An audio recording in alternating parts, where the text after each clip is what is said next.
When I sharply snapped back, Julie yelled at me, "Stop leeching off Dad."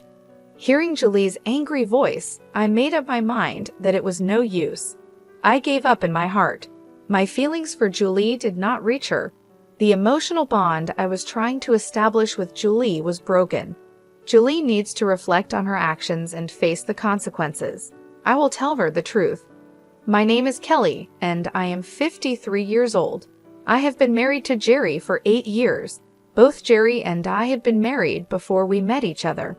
I divorced my previous husband because he had an affair. One day when I came home, I found divorce papers from the lawyer in the mail.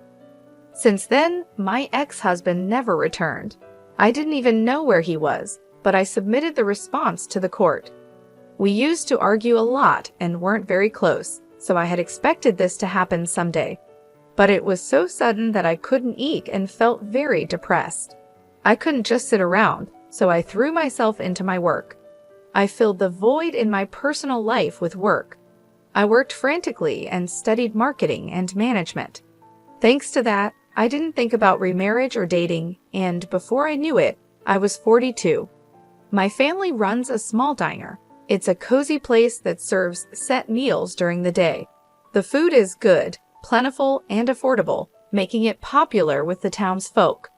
It's a small town, but almost everyone must have eaten our food at least once. My father's chicken steak is the restaurant's specialty. When Jerry proposed to me, I was over the moon, but hearing that he had a daughter made me anxious about the future. Will this work out? The thought of suddenly becoming the mother of an adult daughter was crushing. My happy feelings completely deflated. Now my heart feels heavy and dark. That's when I got a text from Jerry saying, "No rush on your response." I meant every word I said earlier. His calm reply soothed my anxious heart like a receding tide. Yes, Jerry is serious and kind. He would support me through anything. As for his daughter Julie, even though she's a concern, she's an adult and won't act like a child. She will understand about Jerry and me. I decided to accept Jerry's proposal. When I told Jerry I would accept his proposal, he was overjoyed. Seeing Jerry express his happiness so openly made me truly glad to have chosen to be with him.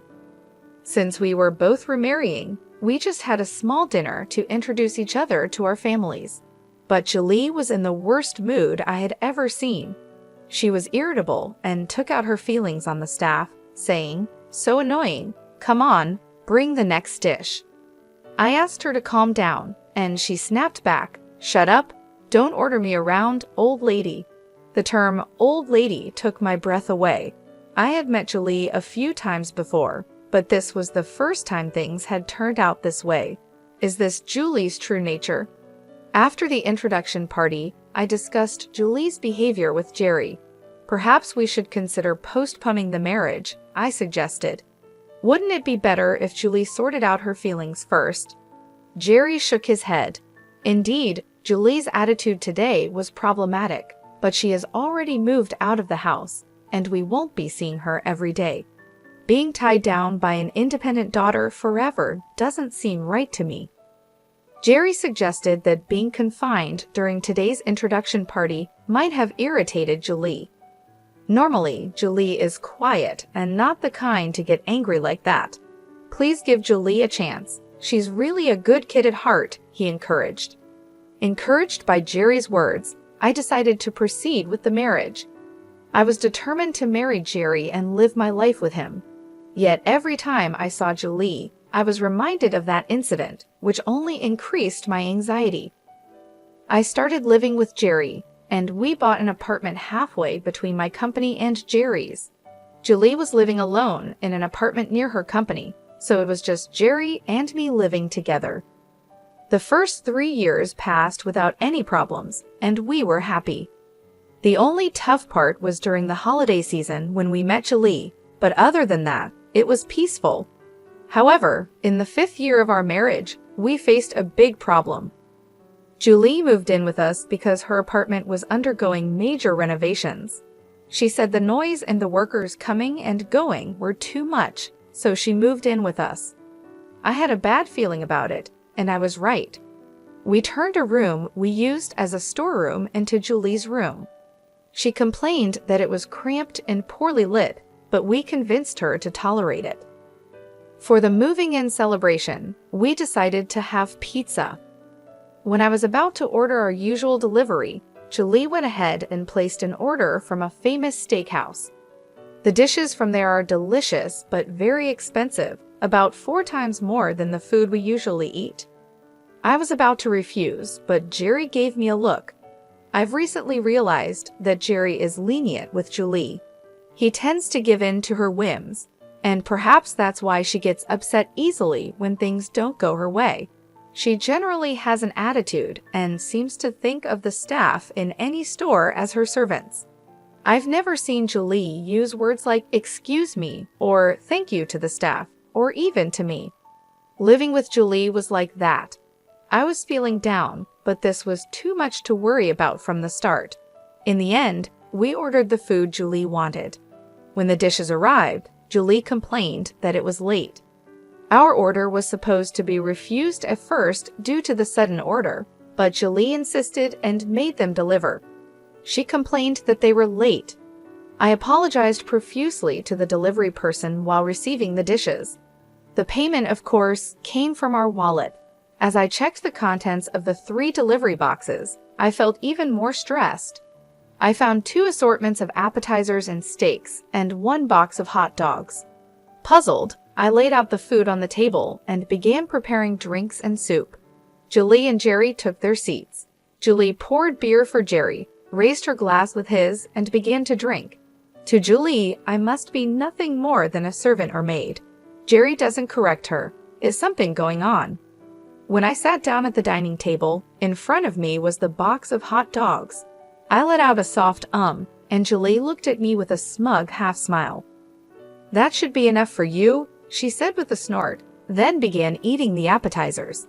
I had some vegetable sticks while Julie enjoyed the shrimp cocktail, fresh salad, and chicken wings. It was a clear act of spite from Julie towards me. I thought this would surely anger Jerry, but all he did was sigh as he looked at Julie.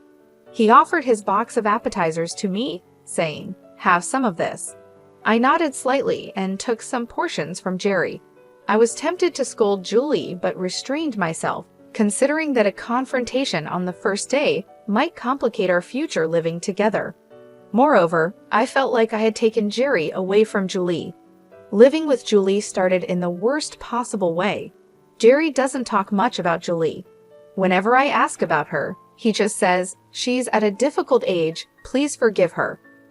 While working, helping out at my parents' house, studying, and doing household chores, I was already swamped. Now I had to take care of Julie on top of everything. Julie is simply selfish. She does nothing around the house. It's hard to believe she lived alone before. Moreover, Julie's requests are incredibly bothersome. Even a single piece of clothing came with a litany of instructions. Which items required dry cleaning, which should be hand-washed, and which needed air drying.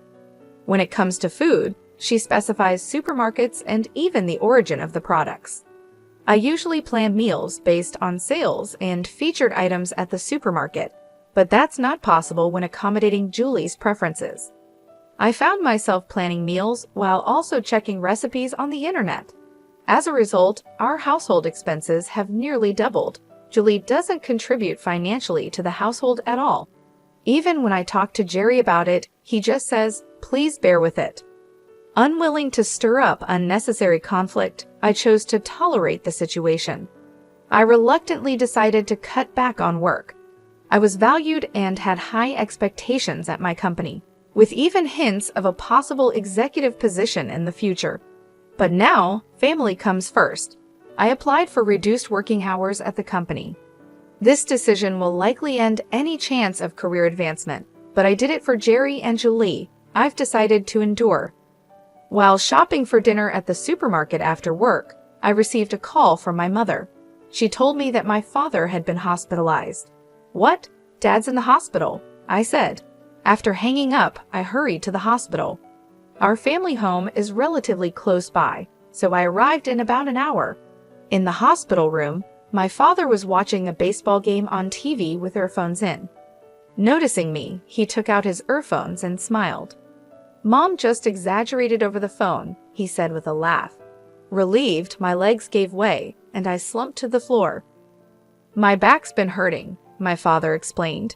"It seems years of standing at work have taken a toll on it."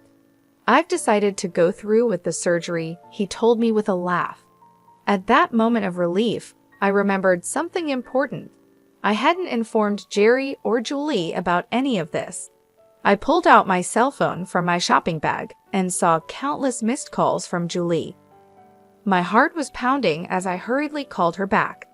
Julie's voice sounded displeased. "Where are you, and what are you doing? Hurry back and make my dinner," she demanded. I apologized reflexively. "I'm sorry, my dad's been hospitalized." Julie was silent for a moment, but then started scolding me sharply. "Huh? Your dad? Your dad really?" Julie's tone became vulgar and aggressive. I felt intimidated and shrank back. In a small voice, I replied, "Yes, he was suddenly hospitalized." "And what does that have to do with my dinner?" Julie's reasoning was becoming absurd. "You're my mother, right? Understand it's a parent's job to make meals for their child." This might be understandable if Julie were still in elementary or middle school, but Julie is 25 and has lived alone before. She's fully an adult. For such an adult to demand meals from a parent is beyond harassment. I felt compelled to stand up for myself.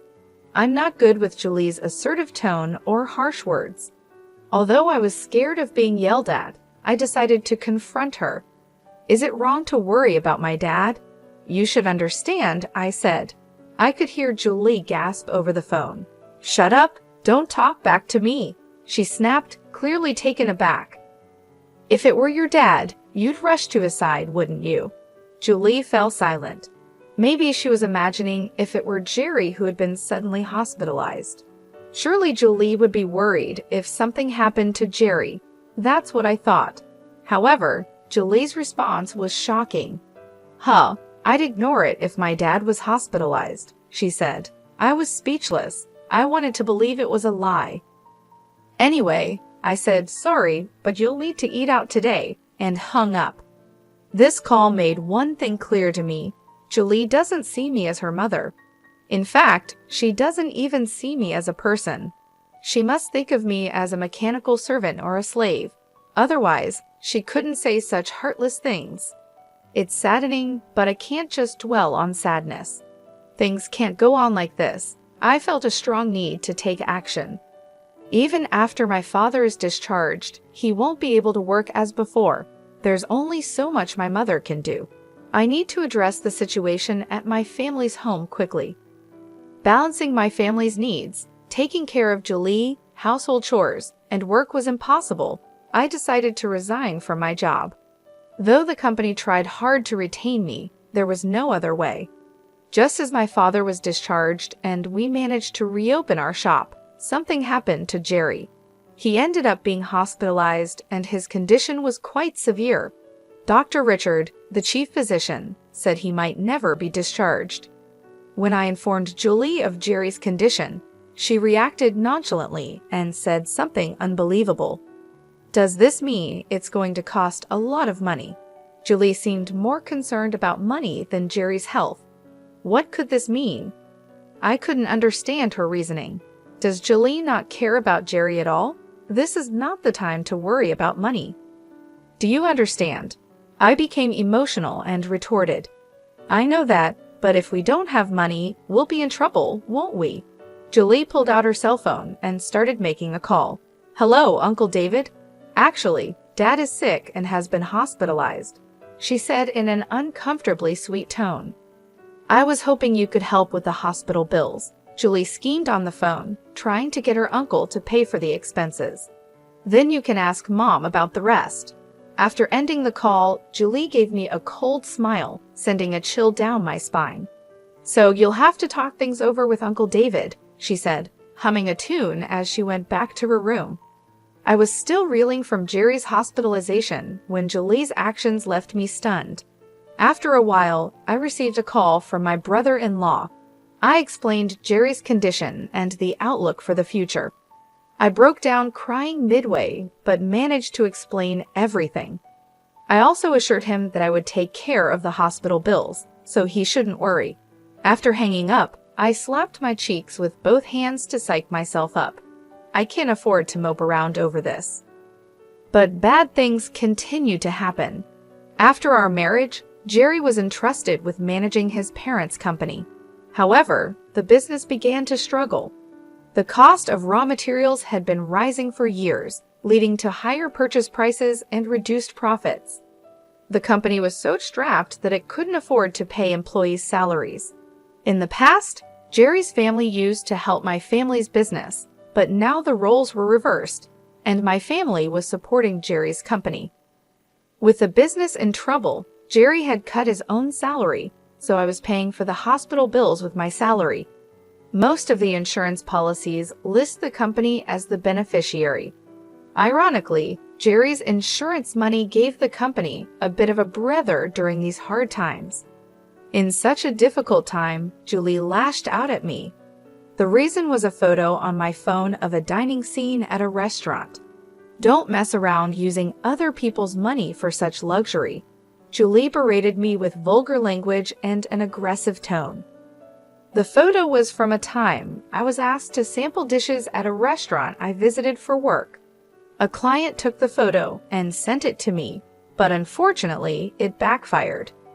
"You're using our money for stuff like this." Julie's words made me realize something.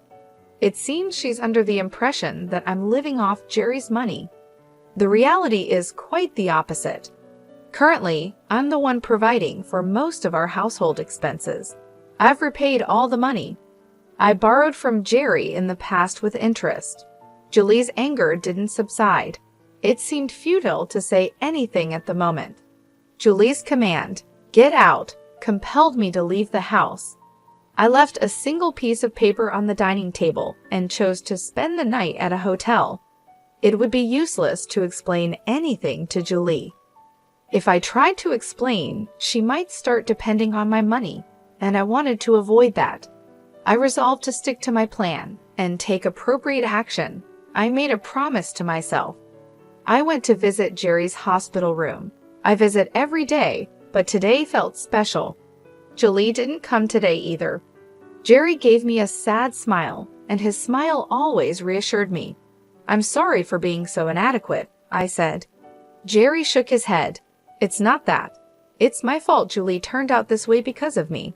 Jerry began to share something he hadn't told me about Julie before. Julie is not Jerry's biological child. His ex-wife had an affair, and Julie was the result. Jerry found out just before his ex-wife passed away. Hearing this, Jerry felt an indescribable anger. The person most at fault was lying in bed, soon to pass away, and he couldn't direct his anger anywhere. Julie wasn't to blame, and she still thinks of Jerry as her real father. His ex-wife passed away without revealing anything about the other man involved. Jerry was left with unresolved anger. He couldn't treat Julie the same way as before and ended up pushing her away. For Julie, her mother suddenly disappeared, and her father became distant. It's no surprise her personality became twisted. From that point on, Julie ceased to trust anyone, viewing Jerry solely as a financial resource. Since then, I've become nothing but an ATM to Julie, Jerry said with a sad smile. Julie's selfishness is excessive, and her disdain for others is over the top. Julie found out I wasn't her real father when she was in high school, Jerry said. She didn't seem that surprised. She must have had her suspicions, he added with a sarcastic smile. I explained to Jerry what I was about to do. Initially, he looked reluctant, his expression conveying a sense of skepticism, as if questioning, is all that really necessary? I've already looked into it. If I don't do it, things could get even worse, I told him. If I don't, someone else surely will. Jerry closed his eyes, deep in thought. I decided to wait quietly. After a while, Jerry opened his eyes. All right, I'll leave it to you. I held Jerry's hand. His hand felt bony and had become much smaller.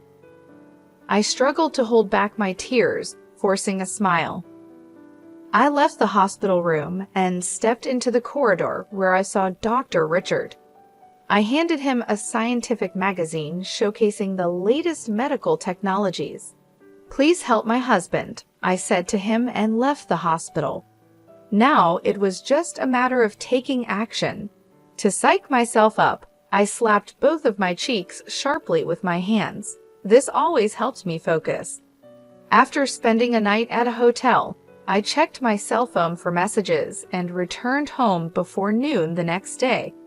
I could hear the sound of the TV and Julie's laughter coming from the living room. Julie was watching TV and laughing heartily. It was a rare sight. She's usually in a foul mood, but today she seemed happy. Looking around, I noticed that several things were missing. The photos of Jerry and me, souvenirs from our trips, and other decorative items were gone. Some things are missing, I said to myself, prompting a reaction from Julie. "Oh, I threw them out your stuff," she said. Shocked, I entered the bedroom. The room was empty. No computer, no TV, no stereo, even the bed and furniture were gone. The closet was empty too. I returned to the living room and confronted Julie. "What's the meaning of this?" I demanded. Julie looked at me with disdain while lying on the sofa. "They were needless, so I disposed of them," she said. I put my hands on my hips, visibly angry. "Needless? What are you going to do?" When I raised my voice, Julie made a face of disgust, averted her gaze, and sighed dramatically. "I'm tired of living with you," she said. Julie's words were outrageous. "What do you mean by that?" "This home belongs to Jerry and me," I retorted sharply. Julie's face turned sour. "Stop leeching off Dad," she said. "Leeching? What could she possibly mean by that?" Julie suddenly brought up something unexpected. Come to think of it, she had mentioned our money before. Could Julie be under some grand misunderstanding? As I stood there unable to respond, Julie's irritation grew. "Do I have to spell it out for you? I'm saying stop depending on Dad's money," she said. Julie and I never got along well, but I had always tried to be considerate towards her. I complied with all of Julie's requests, even those that felt like harassment, because I wanted to get along with her. As the second wife, I've always strived to be kind and loving. Feeling somewhat guilty, I still received such treatment in return. I wasn't leeching off anyone. I was just trying to do everything for Julie. I wanted to tell her this, but the words wouldn't come. While I struggled to speak, Julie added insult to injury. "Dad's not coming back anyway, so there's no reason for you to be here." "That's not true," I replied. Julie raised her voice. "Shut up. I don't want to hear your excuses." Hearing her hysterical voice, I made up my mind. It was no use. I realized I gave up in my heart. My feelings for Julie did not reach her. The emotional bond I was trying to build with her was broken. I felt my feelings for Julie fading. Just a moment ago, I thought of us as family, but now we're complete strangers. From the beginning, it was clear Julie was only using me for her own convenience. That's why she could so boldly drive me away. Julie needs to reflect on her actions and face the consequences. I resolved to confront Julie with the truth. Determined, I locked eyes with Julie. Julie looked back at me with fearful eyes. "What? Got a problem?" "No, I'll leave, just as you wish," I said. I checked other rooms, the bathroom, and the toilet. "Don't bother looking. Everything's gone." "I had it picked up by a collection service," Julie said. I picked up a flyer from the living room. "That's the place I asked them," she added. The flyer was just there conveniently. This was something I had left in the living room. I almost let out a laugh at Julie's shallowness. Forcing a stern face, I glared at Julie. "I hope you come to realize the gravity of your actions." With those parting words, I immediately left the house. As soon as I stepped out of the apartment, I contacted the waste collection service that had emailed me in the morning. The collection service had kept my belongings in storage. Not only did they store them, but they also moved them into the storage unit I had rented. I thanked them politely over the phone before hanging up. I intentionally left that flyer on the living room table. I thought Julie might just do something like that, given her personality. Seeking out a collection agency would have likely been too bothersome for her. I figured that if a flyer for a junk removal service was readily available on the table, Julie might be inclined to call the listed number. I was willing to forgive her if she didn't go that far, but Julie went through with it. My patience finally ran out. I went to the hospital to see Jerry. It seemed Jerry was getting some explanation from Dr. Richard when I entered the room. Dr. Richard left as I walked in. Jerry's face was unusually happy. It was a shame I had to bring up such a topic when he was in a good mood. Reluctantly, I shared the earlier incident with Jerry. His face immediately clouded over. "But it can't be helped, right?" I said, gently holding Jerry's thin hand. "Thank you for understanding," Jerry replied. In fact, I had already decided where I was moving to. Anticipating this situation, I had prepared a new place. Even if I wasn't kicked out, there was a chance I would leave on my own. Either way, I needed a new place. I planned to move and start a new life with a fresh mindset. It's just that things are happening a bit sooner than planned. Jerry smiled gently, comforting me. To be honest, being kicked out by Julie didn't really put me in a bind. It just moved my plans up by a couple of weeks. But now I'd have to live in a hotel for 3 weeks. Maybe it's my frugality that makes me think it's a waste. Regardless, I resolved in my heart to be prepared for whatever Julie might do next. I started taking the actions I had prepared for in advance. Once the move was successfully completed and I had settled down, Julie called me. As soon as I answered, Julie's loud voice filled my ear. "You took our money, didn't you?" she accused. I played dumb and asked, "Huh, what are you talking about?" My feigned ignorance seemed to infuriate Julie further. "Don't play dumb. It's about Dad's hospital bills. The hospital just called saying they need to be paid." I was expecting this call around now. "Oh, that," I replied in a deliberately relaxed tone. I purposely hesitated and sighed. "You should pay it. It's not my concern anymore. You have the living expenses that Dad transferred, right? Just pay it out of that." "That's true, but I don't have the bank book or ATM card for that account," Julie said. Julie should have the insurance documents and bank books, but the account balance is almost empty. "The balance is gone. You must have taken it," she accused desperately. The more heated Julie became, the more calmly I behaved. "I didn't take it," I said. I said with a composed face, "Don't lie. Who else could have used it?" I struggled to suppress my laughter. Ever since Jerry's salary significantly decreased, there has hardly been any money in that account. A simple bank statement update would reveal this, but Julie probably hadn't done that. There was just very little money to begin with. Even with this explanation, Julie wasn't satisfied. "If you can't pay the hospital bills, you should just use your own salary," I suggested. Julie remained silent. Given Julie's spendthrift nature, it's unlikely she has any savings. She tends to spend her salary as soon as she gets it. I knew how much Julie earned because Jerry had previously informed me about her earnings. Moreover, Jerry even used to give Julie an allowance. "You're old enough to have some savings, aren't you?" I said. I could almost hear Julie grinding her teeth. After a long silence, so long I thought the call had dropped, Julie suddenly raised her voice. "What's wrong with me spending the money I earned?" Julie continued to rant. "You're the one who spent all the money Dad gave us, aren't you?" I could hear Julie's heavy breathing. The farce was over, so I got to the heart of the matter. "If it's not savings, then use the money you acquired dishonestly," I said. I heard a thud. It seemed Julie dropped her cell phone, probably too shocked to keep a grip on it. "How did you know about that?" Julie didn't deny it. She had just admitted to the wrongdoing. There was no escaping it now. "We will discuss the details when we meet," I told Julie and hung up. I had sent the meeting place via email. I also attached the audio file of Julie saying, "How did you know about that?" to the email. I had recorded the conversation with Julie. It's always wise to have evidence on hand. I had arranged a meeting with Julie, and all that was left was to present my evidence. The next day, Julie showed up at the agreed meeting place. It was the entrance to the apartment building where I lived. I called out to Julie. Julie looked up, surprised. Here? Yes, I sent you the address, didn't I?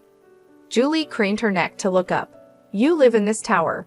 She asked, staring at the tallest and most expensive apartment building in the area. An Italian sports car was even parked at the entrance. This place is worth over $1 million, isn't it? Julie muttered. I led the astonished Julie to my apartment, which is close to the top floor. Even with the high-speed elevator, it takes a while to reach the top. During the ride, Julie was nervously biting her nails and trembling, clearly sensing something bad was about to happen. Upon arriving, I unlocked the door with my cell phone, which also serves as a key. Julie looked at me with a surprised expression. I entered the room without minding her reaction. The living room offers a panoramic view. The apartment we used to live in looks tiny from up here. The living room is spacious with a generous layout, and the kitchen is large. I had Julie sit on the sofa. She was clutching her bag tightly, clearly tense. I made some coffee and handed it to her. Julie took the cup with a rattling sound, trying not to drop it. It's too spacious. It's unsettling, I said mockingly, smiling at Julie. She remained silent. I've been preparing to live here for a while, I continued. Julie must have thought of me as a parasite living off Jerry. No wonder she was shocked. Shall we start the discussion then? This is Scott, my lawyer. I introduced Scott, who was waiting in the back, to Julie. She seemed too overwhelmed to even notice Scott. Her gaze was unsettled, darting around nervously. Ignoring Julie's state, Scott began laying out documents on the table. Julie barely responded to my attempts to engage her in conversation, distracted by the room. Just when I thought we couldn't have a proper discussion, Julie mumbled, How could you afford such a penthouse? Figuring she was curious, I answered, Julie, I just bought it the regular way. Don't lie. How could you afford it? She asked. I had the income to afford it. As my family's small restaurant began to recover, I not only advised, but also got actively involved in its management. The business flourished in an exciting way, and I quit my corporate job as I got busier. Julie likely assumed I had become merely a housewife after leaving my job. We turned the small restaurant into a corporation, and I became an executive. The business was doing well, expanding into multiple outlets like a specialty grilled chicken restaurant and a fine dining place. That's why I could easily afford this penthouse apartment, I explained. I earned that much. I shared the story of my family's business. Julie only knew that Jerry had helped when my family's restaurant was struggling. I then told her how my family's business eventually came to support Jerry's company, and that I had become an executive. Hearing my story, Julie slumped in defeat. I wondered if Julie was feeling regret, but she suddenly looked up and said something unexpected. All right, I'll live here too. Let's make up. What is she talking about? I thought, but I just silently stared at Julie. There's enough space here for my room too, right? She asked. I glared at Julie with a cold look. Save your dreaming for when you're actually asleep. She was completely unfazed by my sarcasm. I'm serious, she said. That's when Scott cleared his throat. He probably couldn't bear to go along with Julie's absurd statements any longer. Scott handed Julie a bill. Looking at the bill, Julie's face turned pale, her hands trembled, and sweat formed on her forehead. This is a fraudulent bill. It's a phantom charge, Scott stated. After graduating from college, Julie had worked at Jerry's company. However, she conspired with a client company to make unjust charges to the company. The illicit gains were shared with the accomplice from the client company. To set Julie up, I had hired a detective and conducted a thorough investigation. An individual from the client company who conspired with Julie leaked information to Scott. I immediately consulted with my in-laws, who had stepped down from the presidency to become chairpersons, about the matter. They were furious and promised appropriate punishment. Embezzlement on the job is quite the crime indeed, Scott added. If convicted of fraud, you could face up to 11 years in prison, not to mention civil damages. Wait a minute, there must be some mistake. Julie desperately tried to deny it. However, the evidence was complete, and the accomplice had confessed. Admit it. The charges against you are only getting heavier, Scott said. Just as I thought, Julie was gripping the bill tightly enough to tear it. She suddenly stood up. I'm sorry, Julie apologized. Sorry doesn't cut it. I spoke in a flat, emotionless voice. Especially since you've done it habitually, it's deemed extremely malicious. Julie collapsed to the floor and began to apologize. Please forgive me, Julie sobbed. No chance, I replied coldly. Her face became a mess of tears, and her usually perfect makeup was completely ruined. If things continue this way, losing your job will be the least of your worries. You might even get arrested. Julie's apologies wouldn't earn her forgiveness. Her tears and runny nose left dark stains on the carpet. Please forgive me. Just staying silent about it is enough, she pleaded. I turned my back on Julie, who kept apologizing. This isn't just between you and me, I said. Julie seemed unable to let go and made an outrageous offer. Then I'll give you money. I'll charge the company again and give you that money. I sighed deeply and pressed my hand to my forehead. Nothing I said would make a difference now. Julie had no intention of repenting. She was solely focused on navigating her way out of the predicament. There's no helping you. You need to be properly judged, I said, revealing the voice recorder in my hand. Julie realized she had made an outrageous proposal. She trembled, covering her mouth with her hand. I'll submit this as evidence to the police, I declared. Julie kept her head down, as if something had been drained from her. Scott and I then escorted Julie out of the room. Leaning against the wall, she staggered toward the elevator. Once Scott had departed, I collapsed into the depths of the sofa, exhausted. It was finally over. I reported the outcome to Jerry via email. As planned, Julie was criminally charged by the company. She was arrested, and the employee from the partner company was indicted. While on bail, Julie had been dating this employee. Whether Julie really had romantic feelings is unclear. It's highly possible she pretended to like him just to use him. Julie is now detained in a holding cell awaiting trial. She also faces a lawsuit for damages from the company. Julie was disliked at the company, and perhaps this was a form of retribution. Being the president's daughter, she was exceedingly unpopular among the employees. She also had a haughty attitude toward clients, which negatively impacted performance. Not only was her attitude presumptuous, but Julie also made many mistakes. There were numerous complaints, but no one dared to criticize her because she was the president's daughter. This is what I heard from Jerry. Jerry is still hospitalized, focusing on his treatment. He entrusted the presidency to Gary, his reliable executive vice president.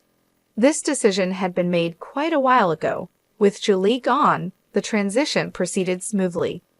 Jerry is fighting his illness despite the challenges in getting discharged. A pioneering treatment available in France offered new hope. Holding the published scientific journal, Dr. Richard and I had many discussions. Dr. Richard understood and agreed, and Jerry will soon go to France for treatment. Of course, it's private health care not covered by insurance. I'm not worried about the treatment costs. If necessary, I can just sell the penthouse. Jerry will surely recover, and he will surely smile at me with that gentle smile again. I can hardly wait for that day.